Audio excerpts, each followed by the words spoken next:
Peace. It is an honor to have you here. Before I start, let us make one thing clear. In Norse paganism, there is no canon version of the myths. Norse paganism was spread through vast lands of Northern Europe, and each location developed its own unique variant of the legends. There is no one true version of the tales of the Norse gods.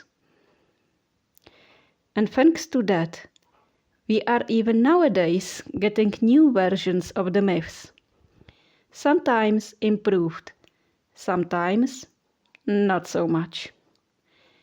I dare to include even Marvel comics. These are legends of our own time, and I do believe that we should appreciate the legends that are born from our own imagination, legends born from our own experience. They are our addition to the legends, and I believe that we should be thankful that we are allowed to participate in these myths, because our times will one day be legendary too.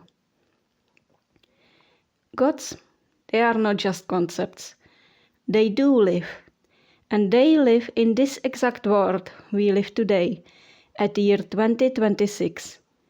On that note, anyone following the Aesir would go against Odin if they refuse the fact that there is always more to know.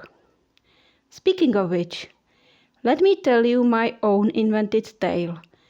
This one I formed from my own digging into Norse myths and trying to put some things about Loki together. This is my own version of the myth of Loki. In Alfheim, a realm west of Midgard, there is a vast forest realm inhabited by the elves with great knowledge of the mysteries of nature, forest, meadow, mountains, lakes and rivers. They are people of magic and mystery. Among them there was a princess who loved to make her dress from the leaves of the trees, especially birch trees. Her people named her Laufey, the Leafy Island, a fitting name. When she danced, it looked as if there was a dancing tree. She spent her time in the birch grove, a sacred grove, where she was dancing and waving her magic. Elves are mostly peaceful beings, usually fighting only with their magic. But there are always exceptions, and the hand of a princess is not given to just anyone. Although Laufey was not firstborn, she was still a woman of high standing. She was blessed with divine beauty and with great wisdom. One day, a knight traveled through the forests, and driven by fate, he entered the grove and saw her dancing among the trees. The sun was low and shining at everything with the light of the most beautiful gold. The man was from afar and had no idea who the beautiful maiden was, but in that moment he fell in love. Approaching her in peace, he introduced himself as Farbauti, a dragon knight from the far lands of Jotun. Mighty dragon and fearsome warrior became tame and gentle around the princess. They met in the grove again next day, and many more days that followed, their love ever growing strong and true. Father of Laufey, the elven king of that realm, was not displeased about the young knight. He could easily tell that the warrior was honest about his feelings for his daughter and that he was honorable, a man truly worthy of such a bride. Yet, any man who wants to marry a princess has to prove his worthiness. Such was the law of that realm. Wise king took few days to think about what should be demanded from the young knight to prove his worthiness to the king. Then he called for the Dragon Knight and gave him a task: to travel to the mountains under which there is vast realm of the dwarfs, Nidavellir. His task was to get a magical ring.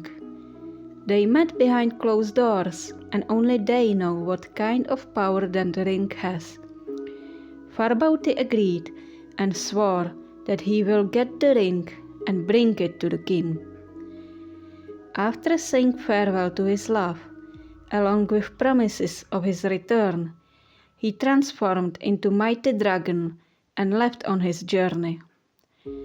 The Dragon Knight was on his quest for many months and had to survive many dangers.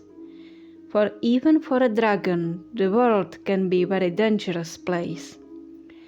There was also a danger of the treasures that are hidden in Nidavellir and under it. For a dragon, this is dangerous temptation. Yet Farbauti resisted, thanks to his heart already being filled with love for the princess. And so, one day he found his way back to the woman he loved, and he carried the ring as he promised.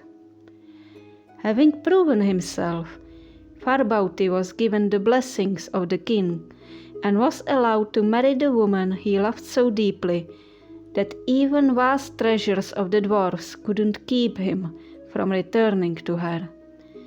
They were married next spring, following the tradition of the forest people.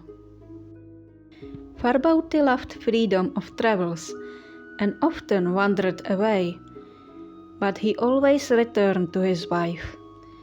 His travel shortened greatly when his wife started to bear their children. They had 3 sons, Bileistre, Helbindi, and Loki.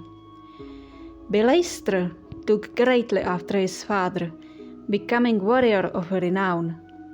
Once he grew up, he said his farewell and left to seek his own place in the world.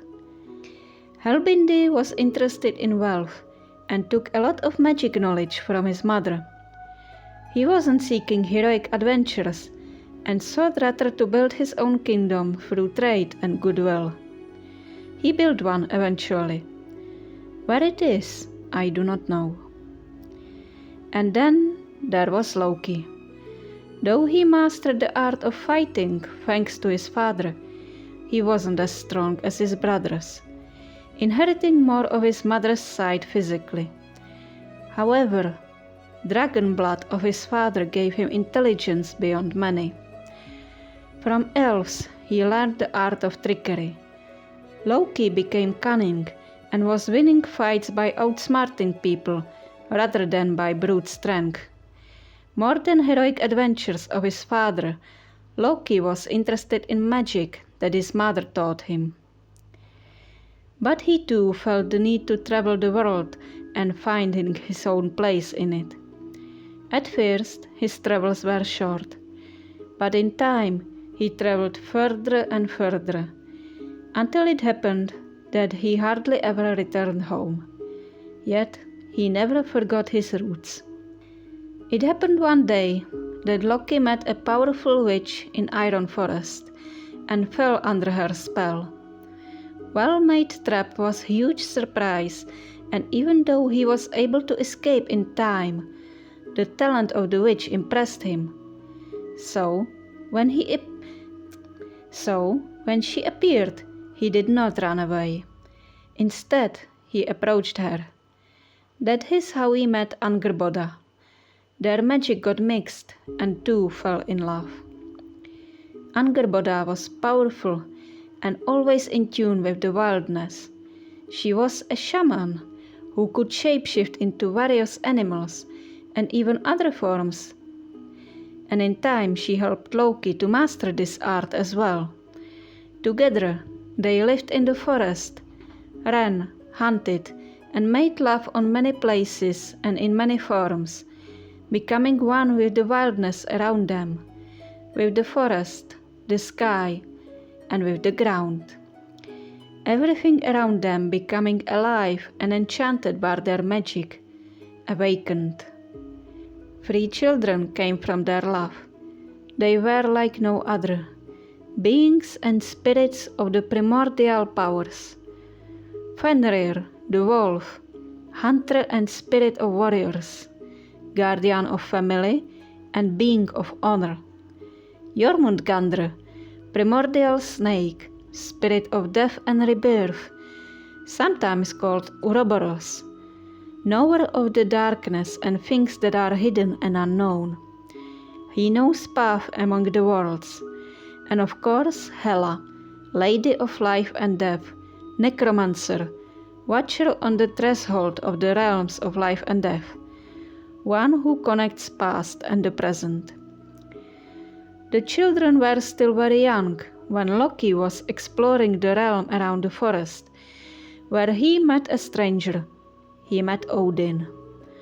The powerful god was, as he still is, thirsty for knowledge. Loki and Odin found out that they shared their interest in magic, and family of Loki were the embodiment of the primordial powers of the wildness, untamable powers that reach far beyond what we humans can reach, the unknown. Odin decided to make them his allies because he saw the potential. He shared talent of cunning with Loki. His daughter Hela also had many conversations with Odin about matters of death and ancestors. Fenrir loved to hunt, and Odin impressed him with his ability to hunt. Jormungandr also had some friendly approach to him, but not as warm as the others.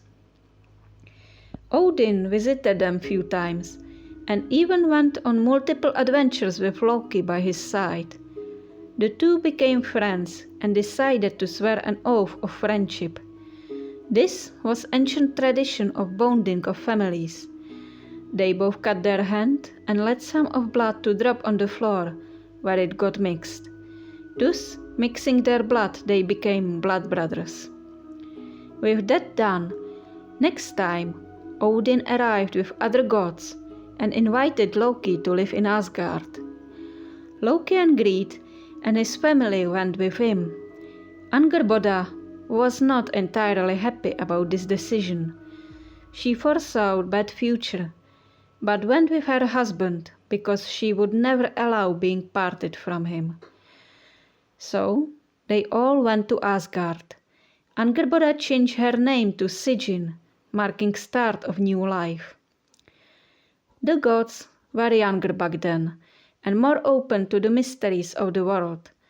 So Loki and his family were welcomed with open arms.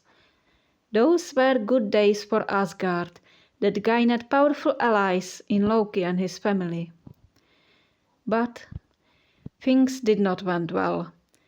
As the time went, the hearts of the gods darkened, and we all know how this tale continued and ended. I hope that you liked the tale. Now, why is it important to forge new tales from the old?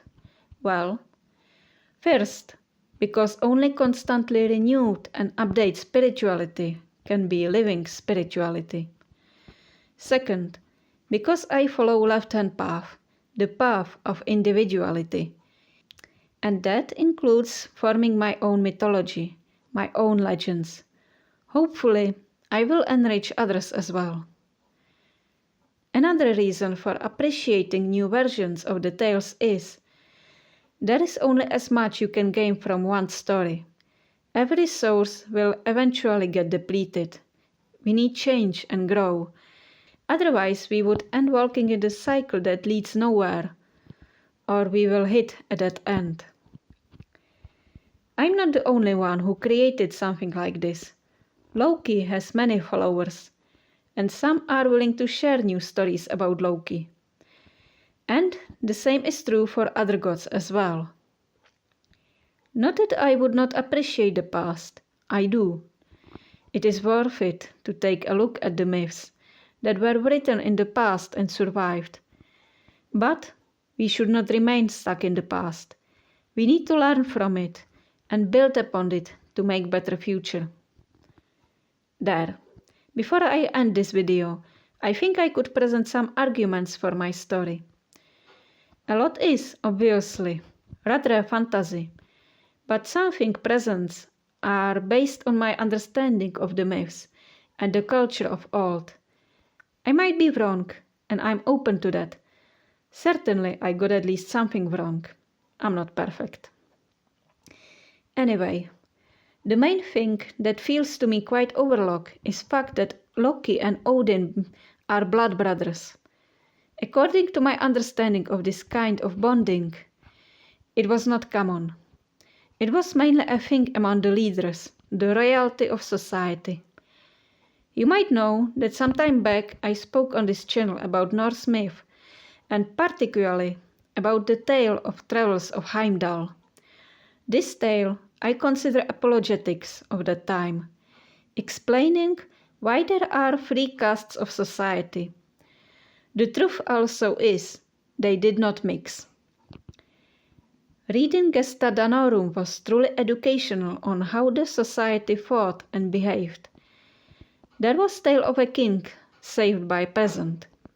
As a reward, the king offered peasant a drink from his own chalice. This is very different from when two nobles meet in such situation. In that case, oaths of loyalty are made, and if possible, a woman is offered in marriage to seal the alliance. Well, if the man is not married yet. That makes me think that Loki simply cannot be a peasant, since his blood brother is the king of Asgard. That also connects with his mother, Laufey. Highly regarded as Loki is called Laufey's son.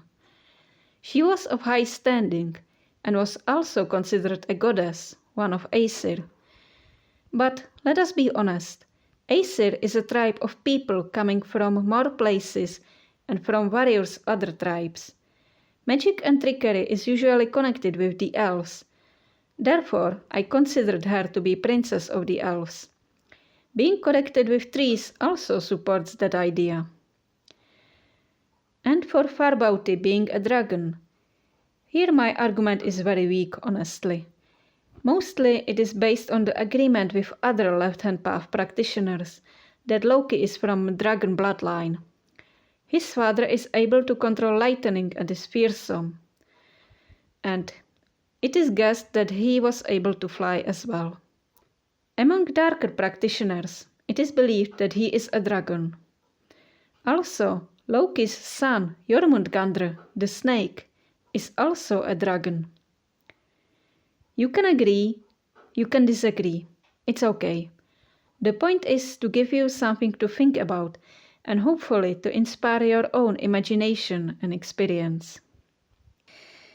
Okay, this should be it. Thank you for your time. Go in peace and guard your heart well.